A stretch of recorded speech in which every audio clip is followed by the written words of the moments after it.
আজ আমরা আলোচনা করব ভয়ঙ্কর হরর ফ্র্যাঞ্চাইজির নতুন সংযোজন ফাইনাল ডেস্টিনেশন ব্লাড লাইন্স। আপনারা যারা থ্রিলার, সাসপেন্স আর হরর সিনেমার ভক্ত, এই সিনেমাটি তাদের জন্য নিখুঁত। মৃত্যুর হাত থেকে এই অনবদ্য লড়াইয়ের গল্প আজ আমরা বিশ্লেষণ করব ধাপে ধাপে। কিভাবে অনিবার্য নিয়তির সঙ্গে মানুষের লড়াই সবসময় অসম থেকে যায় তা সিনেমার মাধ্যমে ফুটে উঠেছে। তাহলে চলুন শুরু করা যাক এই শ্বাসরুদ্ধকর যাত্রা। গল্পের শুরু হয় একটি উচ্ছ্বসিত দিনের মাধ্যমে। একদল তরুণ তরুণী থিম পার্কে আসে রাইড উপভোগ করতে। হাসি আনন্দে তারা দিন কাটাচ্ছিল। সিনেমার প্রধান চরিত্র নিক, সে একটি ভীষণ দেখে। নিকের ভীষণের দৃশ্য দেখানো হয় রোলার কোস্টারে ভেঙে পড়া এবং ভয়ঙ্কর মৃত্যু। নিকের ভীষণে দেখা যায় রোলার কোস্টারটি ভয়ঙ্করভাবে ভেঙে পড়ে এবং সবাই সেখানে মারা যায়। এই ভীষণ তাকে আতঙ্কিত করে তোলে। সে সঙ্গে সঙ্গে তার বন্ধুদের সতর্ক করে এবং রাইড থেকে নামিয়ে আনে। রোলার কোস্টার দুর্ঘটনার বাস্তব দৃশ্য দেখানো হয়। লোকদের ভয় এবং হতবাক হওয়ার অভিব্যক্তি ফুটে ওঠে। নিকের ভীষণ সত্যি হয়। রোলার কোস্টারটি ভেঙে পড়ে এবং যারা রাইডে ছিল তারা সবাই মর্মান্তিকভাবে মারা যায়। নিক এবং তার বন্ধুরা প্রথমে ভেবেছিল যে তারা মৃত্যুকে ফাঁকি দিয়েছে, কিন্তু তারা জানতো না আসল বিপদ তাদের পেছনে আসছে।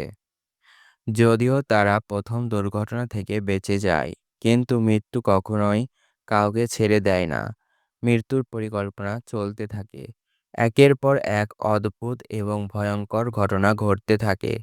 প্রথম মৃত্যুর দৃশ্য দেখানো হয় লিয়ামের মৃত্যু একটি সিলিং ফ্যানের কারণে। মৃত্যু প্রথমে খুঁজে নেয় লিয়ামকে।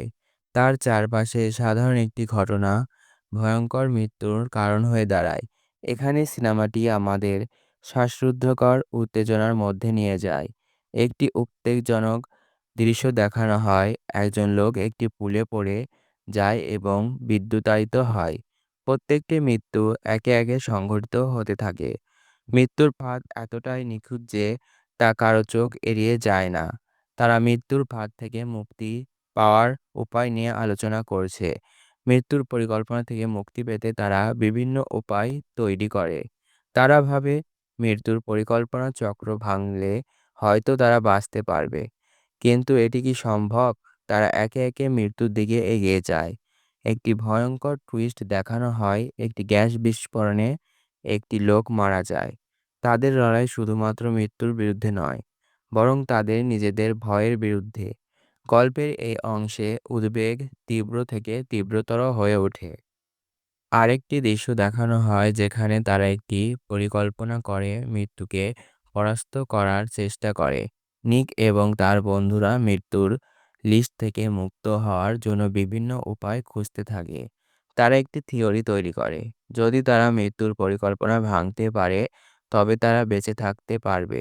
তাদের মধ্যে একজন বলে, আমরা যদি কেউ একে অন্যকে বাঁচাতে পারি তাহলে হয়তো চক্র থেমে যাবে। কিন্তু মৃত্যু প্রতিবারই চক্র সম্পূর্ণ করতে নতুন ফাঁদ তৈরি করে।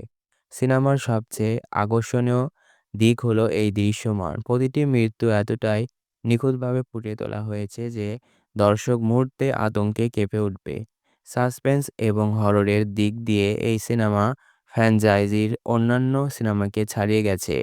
মৃত্যুর উপস্থিতি এখানে খুব ভয়ঙ্কর নয়, বরং যেন এটি একটি অদৃশ্য চরিত্র।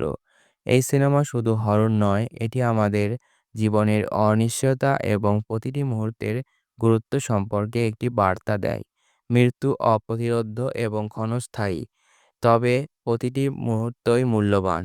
গল্পটি শুধু মৃত্যুর ভয়াবহতা নয়, এটি জীবনের অমূল্য এবং অনিশ্চয়তা সম্পর্কে একটি শক্তিশালী বার্তা দেয়।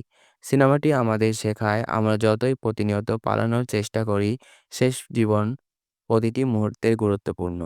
ফাইনাল ডেস্টিনেশন ব্লাড লাইন্স এমন একটি সিনেমা যা থ্রিলার এবং সাসপেন্সের নতুন সংজ্ঞা দেয়। এটি মৃত্যুর ভয়াবহতার সঙ্গে জীবনের মূল্যবোধকে আমাদের সামনে তুলে ধরে। আপনি যদি হরর এবং সাসপেন্স পছন্দ করেন তবে এই সিনেমাটি আপনার জন্য অবশ্যই দেখা উচিত।